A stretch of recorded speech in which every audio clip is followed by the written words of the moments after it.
Philippe, arrête de dénigrer le salariat. Tout le monde ne peut pas être entrepreneur. Philippe, arrête de promouvoir la richesse. Tout le monde ne peut pas devenir riche. Voilà des questions et des interpellations que je reçois assez souvent depuis que j'ai lancé Investir au pays et auxquelles j'essaie de répondre de temps en temps. Comme ce sont des questions qui sont revenues assez souvent dans les précédentes vidéos de la chaîne, je me suis dit qu'il valait peut-être le coup que l'on prenne quelques minutes pour répondre à cette fameuse objection de dire que Philippe, tout le monde ne pouvant pas devenir entrepreneur, arrête de promouvoir ainsi l'entrepreneuriat au détriment du salariat, d'accord? Nous sommes bien dans le salariat et on n'a pas envie d'être entrepreneur. Ok, d'accord. Ou du moins, on ne peut pas être entrepreneur. Et quand ils pensent qu'ils ont atteint le summum de la réflexion stratégique, c'est quand ils te rajoutent, Philippe, si tout le monde devient entrepreneur, qui sera encore salarié de qui? Et là, tu as l'impression qu'ils ont le sentiment d'avoir tué le game. La question qui est supposée me fermer la bouche, quoi. Genre, je ne sais pas quoi répondre à ça. Les amis, vous avez complètement tapé à côté. J'ai réponse à cette question-là. Et dans cette vidéo, je vais vous expliquer pourquoi est-ce que votre raisonnement est faux, défaillant et dans lequel il y a un gros biais. Et j'espère que vous allez comprendre aujourd'hui pourquoi vous ne devez plus jamais, au grand jamais, raisonner comme ça. Et puis surtout, je vais vous expliquer qu'est-ce qui se passe en vous. Et pourquoi est-ce que vous avez encore ce défaitisme-là qui vous pousse à vous poser ce genre de questions-là. Donc voilà, c'est une vidéo dans laquelle je vais apporter pas mal de contenu pour répondre à pas mal de choses. Et j'espère que vous allez pouvoir trouver chacun d'entre vous réponse à ces questions. Alors, d'abord, c'est quoi un entrepreneur? Je pense que c'est la première question à laquelle beaucoup de personnes ont une réponse qui est farfelue. Pour beaucoup de personnes, quand ils entendent entrepreneuriat, ils entendent, je sais pas moi, très riche. Et donc, ils font la confusion en se disant, mais comme les entrepreneurs, ce sont des gens très riches, tout le monde ne peut pas être riche. Donc, du coup, tout le monde ne peut pas être entrepreneur. Non, faux, les amis. En réalité, chacun d'entre nous est entrepreneur quelque part. Du moins, a une forme d'entrepreneuriat dans sa vie quelque part. L'entrepreneur, c'est quelqu'un qui résout un problème. Et en contrepartie de ce problème qui est résolu, il est payé. La première partie de cette question-là, en réalité, tout le monde ici répond favorablement à cela. Ça veut dire que tout le monde résout des problèmes. Si tu ne résolvais pas des problèmes, tu serais déjà mort depuis bien longtemps. Tu résous en permanence des problèmes dans ta vie. Ça peut être tes problèmes de santé, ceux de tes enfants, ceux de tes amis, ceux de tes voisins, ceux de ceux qui sont au pays. Tu résous des problèmes. Ça peut être des problèmes que tu rencontres dans ta vie personnelle. Un des moyens de savoir que tu résous des problèmes, c'est simplement de voir le fait que des gens viennent te voir pour te poser des questions, pour que tu leur donnes des conseils. Parce que chaque fois que tu donnes un conseil à quelqu'un, tu es en train de lui donner un moyen de résoudre un problème. Mais comme on n'a pas l'œil et l'angle business, on ne se rend même pas compte qu'en réalité, on est ainsi déjà assis sur une niche qui pouvait permettre de gagner de l'argent. Par exemple, je connais des gens qui aidaient beaucoup d'autres personnes au niveau de leurs finances. Chaque fois que ces personnes avaient un problème pour leurs finances, ils venaient se poser des questions à cet ami-là. Ou alors quelqu'un d'autre qui, lui, elle était plutôt douée dans tout ce qui était rangement. Elle savait rendre sa maison propre, dans un état toujours nickel. Et elle ne comprenait pas que les autres lui demandaient tout le temps, mais comment tu fais pour que ta maison soit aussi propre, ainsi de suite. Et elle expliquait, elle donnait des conseils aux gens et des astuces. Jusqu'à ce que je les rencontre et je leur explique qu'en fait, tous les deux, vous êtes assis sur une mine d'or. Vous êtes assis sur de l'argent. Vous ne vous en rendez juste pas compte. Pourquoi? Parce que vous résolvez déjà un problème pour lequel les gens sont prêts à vous payer, même s'ils ne vous payent pas encore aujourd'hui. On a bâti des stratégies, on leur a montré comment faire pour monétiser tout ça. Et aujourd'hui, les gens vivent de choses qui hier pour eux étaient juste gratuites, quoi. Donc la première chose que vous devez comprendre, c'est que quand vous demandez est-ce que tout le monde peut être entrepreneur, vous êtes en train de demander en réalité est-ce que tout le monde peut résoudre des problèmes. Si je vous pose la question sous cet angle-là, est-ce que vous avez une réponse? Je pense que vous allez peut-être vous dire oui, tout le monde peut résoudre un problème. Mais tout le monde ne peut peut-être pas faire tout le travail qu'il y a derrière pour pouvoir structurer son business. C'est vrai que ça ne se limite pas à savoir résoudre un problème. Il faut derrière, je suis d'accord avec vous, avoir la capacité à aller trouver des gens qui vont payer pour la résolution de ce problème-là. D'où l'importance simplement de se former, d'apprendre des stratégies, des techniques qui font que quelqu'un va venir vous découvrir et va être capable de vous payer de l'argent pour que vous puissiez résoudre son problème. Il y a une panoplie de formations et de stratégies qui existent dans ce sens-là. Donc si vous qui écoutez cette vidéo, vous êtes dans ce cas de figure-là, de quelqu'un qui a une compétence, quelqu'un qui a un talent, quelqu'un qui sait résoudre un problème bien particulier, mais qui n'est pas encore payé pour ça, eh bien, vous pouvez aller par exemple sur mon site investiraupayes.com et vous allez voir là-dessus que j'ai créé une formation pour aider les gens à vendre. Dans cette formation-là, je prends des gens qui ne savent rien du tout de la vente et je leur explique tout, jusqu'à mes meilleures techniques. Comment je fais pour créer de l'argent, comment je fais pour gagner de l'argent dans mes différents business, comment je fais pour vendre les compétences et les talents que j'ai. Donc, c'est une formation qui peut vraiment vous être utile dans ce domaine-là. Mais pour continuer notre échange, et je mettrai d'ailleurs aussi un lien en bas de description de cette vidéo pour ceux qui veulent rejoindre ce programme-là. Mais pour continuer notre échange, je me rends compte que justement, quand les gens posent la question de l'entrepreneuriat, c'est aussi parce qu'au final, dans leur vie, ils n'ont jamais connu le ras-le-bol. Je me suis rendu compte que tous les entrepreneurs que je connais, sans aucune exception, qui ont un certain succès, ce sont des gens qui ont été touchés dans leur chair par un problème. Et ils se sont dit, plus jamais ça. Plus jamais ça.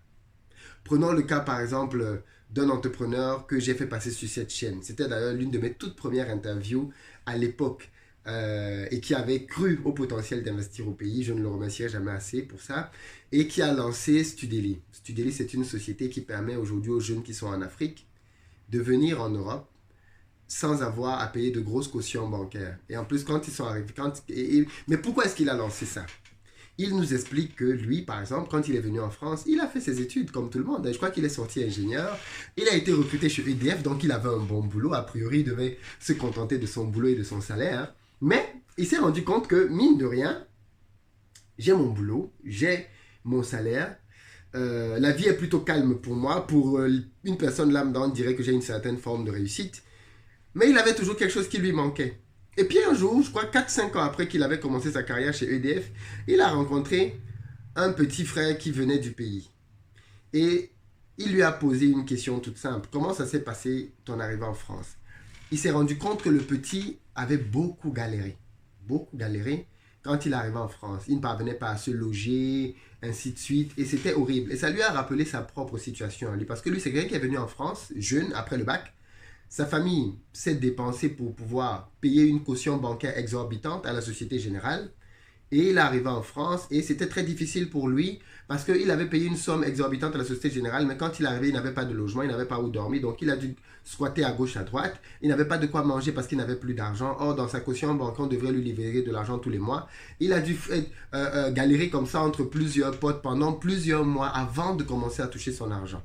Pour ceux qui ne comprennent pas bien le système de la caution bancaire, quand vous êtes un étudiant étranger, que vous voulez venir en France pour faire vos études, le gouvernement français exige que votre famille, vos parents notamment, puissent mettre à votre disposition de l'argent tous les mois pour que vous puissiez vivre. C'est une somme qui, je pense, est autour de 700 et quelques d'euros de mémoire. Peut-être que je me trompe, mais je crois que c'est autour de 700 et quelques d'euros. Et donc, du coup, la famille donc, met à disposition l'équivalent de cette somme-là sur un an. Vous imaginez, donc c'est une grosse somme quand même. Si on parle de 700 euros sur 12 mois, vous faites le calcul, on est quasiment à près de 85 000 euros que la famille immobilise dans un compte bancaire. D'accord? Cet argent-là est immobilisé dans un compte bancaire. Pourquoi? Pour que quand vous allez arriver en Europe, la banque puisse libérer tous les mois l'équivalent donc de la somme, les 700 et quelques tous les mois. Vous avez votre traite et c'est avec cette traite que vous payez votre loyer, vous payez vos charges, vous pouvez vivre. Et il se trouve que la Société Générale avait le monopole de ce business-là. Ce qui fait que pour avoir des attestations comme ça, la Société Générale facturait en plus de 1500 euros aux familles pour pouvoir... C'est-à-dire tu payes 1500 euros pour que la Société Générale accepte que tu déposes ton argent chez eux pour ton enfant qui vit en Europe. Tarif exorbitant.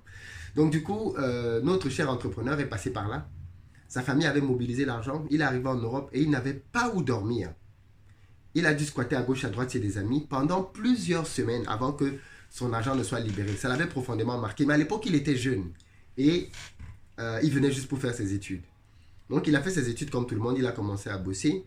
Mais il se rend compte que plus de 5 ans après qu'il ait commencé à travailler, donc pratiquement 10 ans depuis qu'il est arrivé en Europe, il rencontre un étudiant. Et l'étudiant qui vient d'arriver a les mêmes galères que lui il y a 10 ans. Il s'est dit, mais c'est pas possible, on ne peut pas continuer comme ça. Est-ce que ces gens-là se rendent compte du préjudice qu'ils causent aux enfants qui viennent en Europe?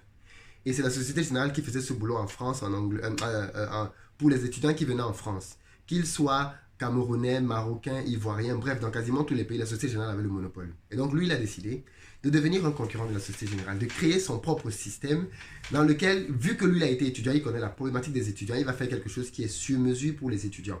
Et donc, dans sa structure aujourd'hui, Studeli, qui marche très bien. Moi, je suis allé récemment au Cameroun, j'ai vu les affiches partout de Studeli. Donc, je pense qu'il est en train d'exploser son chiffre d'affaires et c'est parfait. Mais qu'est-ce qu'il fait? Pareil, il est en Côte d'Ivoire, il est au Sénégal. Je crois qu'il est quasiment partout maintenant en Afrique francophone. Et ça, lui, son business model, c'est de dire justement qu'il permet aux gens qui sont en Afrique et qui veulent venir en Europe, quand ils viennent, d'avoir un logement, vraiment de ne pas se poser de questions ni d'avoir de stress. Et comment il parvient à faire ça? Parce qu'à un moment donné, il s'est dit, il y en a marre. Il y en a marre. Et j'ai pris son exemple, mais je peux prendre le mien. Je peux prendre les exemples de tous les entrepreneurs que je connais. Il y a eu dans nos vies un moment là où on s'est dit, il y en a marre. La création d'entreprise est juste venue répondre à un ras-le-bol. Ras-le-bol d'être dans une situation personnelle dans laquelle tu te rends compte que tu ne peux pas subvenir aux besoins de ta famille convenablement. Chaque fois que quelqu'un t'appelle depuis le pays, ton cœur bat très fort parce que tu as peur qu'il te demande de l'argent. Chaque fois que tu veux sortir avec ta famille et que tu les amènes au restaurant, tu es stressé parce que tu as peur que quelqu'un choisisse un plat qui coûte un certain tarif. C'est-à-dire l'argent te préoccupe tellement. Tu as tes enfants qui sont là, tu ne peux pas leur faire les activités que tu voudrais parce que tu n'as pas assez d'argent. Ou alors, quand tu as fini de leur faire les activités, tu dois te priver d'autres choses dans ta vie parce que tu n'as pas assez d'argent. Bref, une vie dans laquelle l'argent est très important. Quand il s'agit de vacances, tu n'y penses pas beaucoup parce que tu n'as pas les moyens d'amener ta famille en vacances. Bref, l'argent conditionne vraiment ta manière de vivre. À un moment donné, tu peux te dire, il y en a marre. Je n'ai plus envie d'être dans cette situation. Trop, c'est trop. Stop. Et je me suis rendu compte que la plupart des entrepreneurs, justement, ont connu ce moment-là. Ce moment que moi j'appelle un moment de déclic. Au moment où tu te dis, c'est plus possible en fait que je continue dans cette condition. C'est plus possible en fait que je vive comme ça. C'est plus possible en fait que je me projette comme ça. Il faut que les choses changent dans ma vie. Il faut que je me stabilise. Il faut que je règle cette situation-là. Et à ce moment-là, tu t'attaques au problème, tu y mets ton énergie, ton cœur, et tu y vas. Et en général, c'est le parcours que rencontrent et que connaissent différents entrepreneurs. Et je me suis rendu compte que les personnes qui restent dans leur canapé et qui posent des questions philosophiques, du genre, est-ce que tout le monde peut être entrepreneur? Est-ce que tout le monde, si tout le monde devient entrepreneur, qui va travailler pour qui? Ce sont les gens qui sont encore dans un certain confort dans leur vie. Ce sont des gens qui ont accepté, malheureusement bien souvent, la médiocrité dans laquelle ils vivent. Ils ont accepté de ne plus se battre pour les challenges et pour leurs rêves. Et donc, du coup, maintenant, pour trouver moyen d'avoir bonne conscience et de dormir en paix, ils veulent se convaincre en se disant que, bon, de toutes les façons, le chemin dans lequel je suis, c'est le meilleur chemin pour moi. Parce que quand vous, dans votre tête, vous savez qu'il y a un moyen de faire mieux et que vous n'êtes pas en train de le faire, votre conscience ne vous laisse pas tranquille. Parce que votre conscience vous pousse à vous dire, tu peux faire plus, tu peux faire mieux, bouge-toi. Mais quand il n'y a rien d'autre, quand tu es parvenu à faire comprendre à ton subconscient que tu es sur le meilleur des chemins et qu'on ne peut rien faire d'autre, eh bien, tu as la tranquillité de l'esprit. Et pourtant, tu es dans un chemin médiocre. Ce n'est pas insultant ce que je veux dire. Médiocre ici ne veut pas dire nul. Médiocre, c'est pas ça, d'accord? Mais tu peux faire beaucoup mieux. Et j'ai toujours été très marqué par les gens qui vivent sur le continent africain. Vous savez qu'en Afrique, les gens ne se posent pas la question de savoir si tu peux être entrepreneur ou pas. Ça, c'est des questions que les gens se posent en Occident ou dans les pays dans lesquels ils ne savent plus forcément quoi faire. Pourquoi? Parce qu'en Afrique, quasiment tout le monde est entrepreneur. Le secteur informel, c'est comme ça qu'on appelle ça, représente pratiquement 70% du marché du travail. 70%. Ça veut dire que plus de 70% des populations qui travaillent sont entrepreneurs. Tu réalises ce que ça veut dire? 70% des populations en Afrique. Parce que la personne qui va au marché est entrepreneur. Oui. Toute personne qui vend quelque chose en contrepartie de l'argent est entrepreneur. Donc la maman qui fait ses beignets est entrepreneur. Le monsieur qui vend avec son pouce-pouce les fruits est entrepreneur. Les entrepreneurs, il y en a partout. Pourquoi? Parce qu'on vit dans un système dans lequel il n'y a pas le confort de se dire j'ai un CDI, je vais être payé pendant 40 ans jusqu'à ma retraite. Et en réalité, je me suis rendu compte que nous, les gens qui sommes en Occident, ou les gens qui sont même en Afrique et qui ont un certain standing de vie, nous avons fini par perdre la faim, la soif et la rage qui motivent ceux qui réussissent dans la vie. Écoute très bien ce que je vais te dire maintenant. Parce que je pense que ça va probablement te concerner.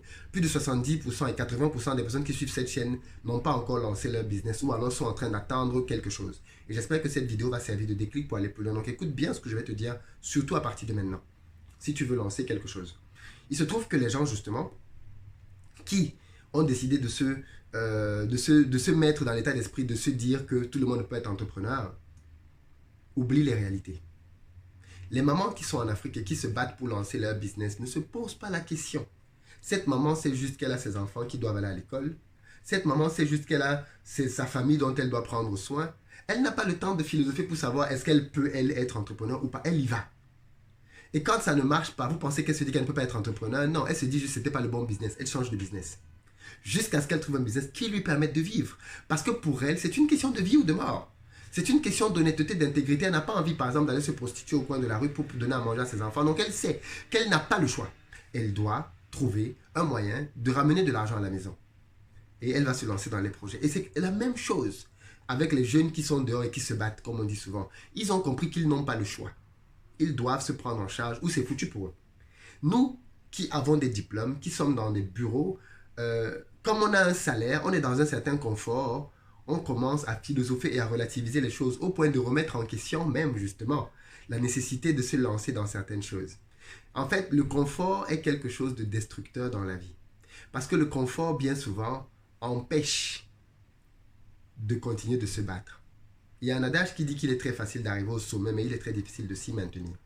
Parce que quand tu arrives au sommet, généralement, tu as les avantages, la gloire et tout ce que le fait d'être au sommet entraîne. Et donc, à partir de ce moment-là, c'est très difficile de continuer d'avoir faim. Voilà pourquoi les gens sont très impressionnés par les grands champions qui gagnent 7, 10, 20 fois. Parce qu'on se dit, mais quand quelqu'un a gagné une ou deux fois, en général, il est dégoûté. Il n'a plus envie de plus. Mais comment vous faites pour gagner autant de fois et continuer d'avoir faim la saison d'après pour recommencer encore? Parce que c'est difficile psychologiquement d'être dans la position de quelqu'un qui a faim quand ce n'est réellement pas le cas. Et donc, pour ceux qui philosophent donc sur le fait d'être entrepreneur ou pas, je pense que quelque part ça traduit le fait que vous vivez encore dans un certain confort qui vous empêche de voir en réalité quelle est la mise en danger dans laquelle vous êtes à cause de votre unique source de revenus. Parce que je veux le rappeler ici, si vous n'avez qu'une seule source de revenus, vous êtes quelqu'un d'extrêmement exposé. Malheureusement, cette crise du coronavirus vient encore de le démontrer à beaucoup de gens qui ont perdu leur travail. Je connais beaucoup de personnes qui du jour au lendemain se sont retrouvées au chômage. Et pourtant, quelques semaines avant, ils faisaient les beaux. Quelques semaines avant, certains ont pris des crédits pour acheter des voitures. Quelques temps avant, certains d'entre eux ont fait des dépenses. Et aujourd'hui, quelques semaines après, tout s'effondre pour eux. Parce qu'ils n'ont jamais songé sérieusement au fait de multiplier leurs revenus. C'est aussi ça, être entrepreneur. C'est savoir se mettre en danger, même quand il y a des éléments de confort. Et pour ceux qui se posent la question de savoir si tout le monde devient entrepreneur, qui va rester salarié, j'ai une bonne nouvelle pour vous. Tout le monde ne deviendra pas entrepreneur. Même si je vous explique toutes les bonnes raisons de devenir entrepreneur, que vous connaissez déjà d'ailleurs certainement, beaucoup ne vont pas le devenir. Beaucoup vont procrastiner jusqu'à ce qu'ils ne le deviennent jamais. Beaucoup vont dire ce n'est pas pour moi en disant que justement eux ils sont faits pour le salariat. Parce qu'en passant, je ne sais pas si tu as remarqué, mais personne ne se demande jamais si tout le monde est fait pour le salariat. Les gens se posent juste la question, est-ce que tout le monde est fait pour être entrepreneur? Par contre, quand il s'agit du salariat, on admet facilement que tout le monde est fait pour être salarié. Non, ce n'est pas vrai. Tout le monde ne peut pas avoir la même réussite en tant qu'entrepreneur. Ça, c'est vrai. Mais je suis absolument convaincu que tout le monde peut être entrepreneur. Tout le monde peut lancer un business. Tout le monde peut multiplier ses revenus. C'est d'abord et principalement une question de mindset. Avant d'être une question de compétence ou de talent, c'est d'abord une question de mindset. Moi, j'ai discuté avec des gens qui étaient convaincus qu'ils n'ont aucun talent et qu'ils ne peuvent rien résoudre comme problème chez les gens. Et à peine en 10 minutes, ils se sont rendus compte qu'ils avaient plein de potentiel, plein de talent et qu'ils perdaient en fait de l'argent. Le problème, c'est ça. C'est pour ça qu'on dit souvent que la richesse commence dans ta tête. Le mindset est le premier critère fondamental déterminant de l'enrichissement. Comment est-ce que tu vois le monde? Comment est-ce que tu te perçois toi? Quelle est la valeur que tu te donnes à toi en tant qu'individu? Et puis, quel est ton courage? On va se rendre compte qu'en fait, les qualités pour être un entrepreneur ne sont pas des qualités liées aux valeurs intrinsèques de l'être humain, mais ça va plutôt être des vertus comme le courage, comme la capacité à prendre des risques. Et ces choses-là, ça se travaille. On travaille à être davantage courageux. On travaille à apprendre à prendre des risques. Ce sont des choses que l'on peut acquérir et qui ne sont pas innées. Donc vraiment, cette vidéo, pour terminer, arrête de te demander si tu peux être entrepreneur. Et lance-toi simplement. Il n'y a que le terrain qui te dira si tu es prêt ou pas. Il n'y a que le terrain qui te dira quel résultat tu peux avoir ou pas. Ce ne sont pas tes voisins, tes voisines qui vont le faire. Si tu mises sur tes voisins ou sur tes voisines pour te lancer, tu seras définitivement bloqué. Et puis pour faire un petit clin d'œil aux précédentes vidéos, ce n'est pas la France qui t'empêche de te lancer comme entrepreneur. Ce n'est pas le franc CFA qui t'empêche de te lancer comme entrepreneur. Ce n'est pas les gouverneurs ou les préfets que la France a mis en Afrique qui t'empêchent de te lancer pour être entrepreneur. Rien de tout ça ne t'empêche d'être entrepreneur et de commencer à gagner de l'argent, d'améliorer la situation de vie de ta famille, d'avoir un peu plus de temps de libre pour toi-même et pour tes besoins, de davantage simplement savourer la vie et de te consacrer à ce qui est réellement important pour toi. Parce que plus de 85% des personnes qui travaillent en entreprise s'ennuient dans leur boulot. Et tu fais probablement partie des personnes, si tu suis cette chaîne, qui a envie de changer, qui a envie de faire un switch entre le boulot qu'il fait aujourd'hui et le monde dont il rêve demain. Et je vais t'appeler à ne pas tomber dans le confort. Tu sais, le confort fait qu'on finisse par oublier quel guerrier, quelle guerrière on est, quel champion on est. Je terminerai avec une dernière illustration dont j'aime souvent parler. La femme accouche quasiment toute en Occident, notamment en France, par la péridurale. Vous savez, la péridurale, c'est ce produit-là qui permet de tuer la douleur au moment de l'accouchement. Et ça, bien évidemment, c'est une avancée technologique. Et beaucoup de femmes, enfin en France, on dit que plus de 95% des femmes accouchent grâce à la péridurale. À tel point qu'il y a des femmes qui pensent qu'elles ne peuvent pas accoucher sans péridurale. Aujourd'hui, si la péridurale n'existe pas, non, elles n'accouchent pas. Et pourtant, il y a de cela 50 ans, dans ce même pays, la péridurale n'existait pas et toutes les femmes accouchaient sans péridurale. Aujourd'hui, quand vous allez en Afrique, les femmes accouchent là-bas sans péridurale et ça ne pose de problème à personne. Elles affrontent cette douleur-là parce que psychologiquement, depuis qu'elles sont nées, elles ont intégré le fait que cette douleur est une douleur, certes qui est forte, mais qui est surmontable. La preuve, toutes les femmes autour d'elles assument cette douleur-là. Par contre, la personne qui est née en Occident est née avec un autre mindset.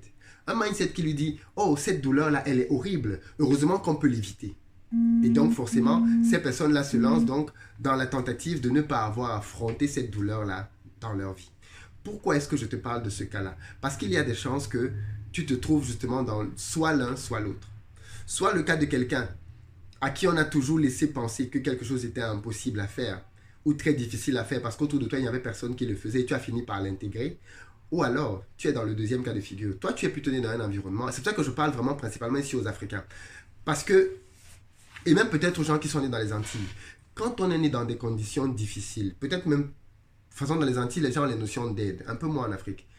Parce qu'en Afrique, on ne t'aide pas, on t'aide pour rien du tout. Il n'y a pas de CAF, il n'y a pas d'aide sociale, il n'y a pas de CMU, il n'y a rien.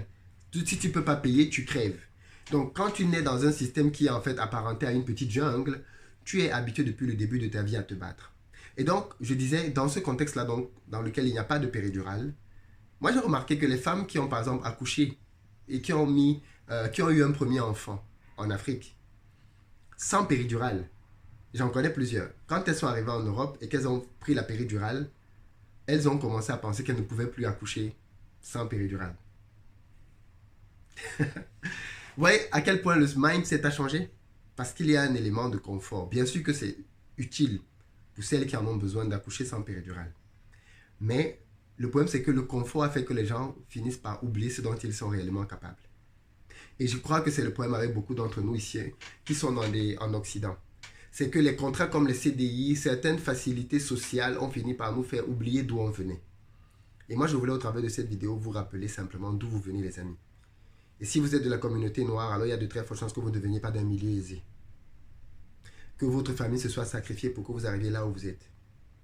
Et qu'en vous remettant le flambeau, votre famille s'attendait à ce que vous alliez plus loin qu'eux. Et aujourd'hui, vous êtes peut-être à un stade là où vous estimez que vous avez tout fait ou vous avez trop fait.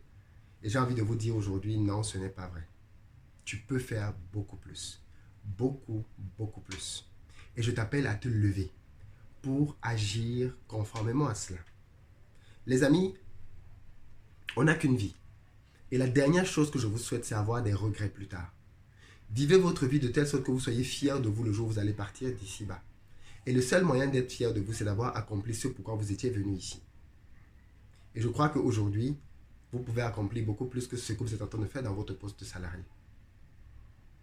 C'est vraiment une interpellation à prendre conscience, à réfléchir, à se poser, à se demander, est-ce que je suis vraiment au bon endroit? Est-ce que je suis à la bonne place? Est-ce que je suis en train de faire les bonnes choses? Est-ce que je ne peux pas faire mieux, différemment? Réfléchissez-y sérieusement et posez-vous les bonnes questions. Il y va de votre vie, de vos enfants, de votre avenir, de votre génération. Et lancer un business peut clairement, radicalement changer votre vie. Vraiment. Et c'est le cas pour moi, c'est le cas pour beaucoup d'entrepreneurs. Je vous invite donc vraiment à prendre ça très au sérieux et à vous lancer. Si vous ne savez pas comment vous lancer, on fait des formations pour ça. Et d'ailleurs, pour les amis qui ne le savent pas encore, on recommence nos formations en présentiel pendant lesquelles je viens vous former sur place.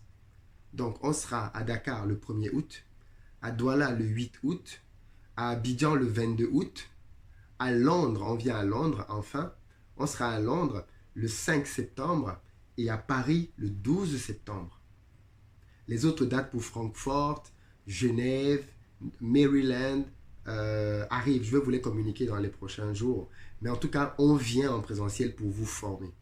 Allez réserver vos places. Ces événements-là sont très souvent pleins et malheureusement, beaucoup de gens n'y ont pas accès parce qu'ils s'y prennent au dernier moment. Anticipez, prenez vos places. Vous pouvez aller sur notre site investiraupayes.com et vous avez un onglet conférences. Et là-dedans, vous allez voir les places possibles. Commencez à prendre. Pour Paris, les places commencent à vraiment beaucoup partir. Donc, dépêchez-vous de réserver votre place. Voilà ce que je voulais vous dire. Simplement pour vous rappeler que vous n'avez qu'une vie. Vivez-la pleinement. N'ayez pas de regrets demain. Lancez-vous pour explorer vos capacités, votre potentiel, apporter des solutions et changer votre vie. Vous aussi, vous pouvez réussir. Vous aussi, vous pouvez créer un business. Vous aussi, vous pouvez donner un nouveau sens à votre vie. Ce n'est pas une question d'âge, ni de sexe, ni de couleur de peau. L'argent n'en a rien à foutre que vous soyez jeune ou vieux. L'argent n'en a rien à foutre que vous soyez étudiant ou cadre. L'argent respecte à des principes. Vous appliquez ces principes, il vient à vous. Vous ne les appliquez pas, il vous fuit. Aussi simple que ça. Dites-moi dans les commentaires ce que vous en pensez. Qu'est-ce qui vous bloque aujourd'hui? Pourquoi est-ce que vous en êtes encore là où vous êtes? Est-ce que vous pensez que vous pouvez aller plus loin? Parlons-en, bien évidemment, dans les commentaires et partagez la vidéo à ceux et celles que vous aimez vraiment, que vous voulez voir évoluer, avancer, parce que vous pensez qu'ils peuvent faire beaucoup plus que ce qu'ils ont maintenant. Merci beaucoup à vous et je vous dis à demain.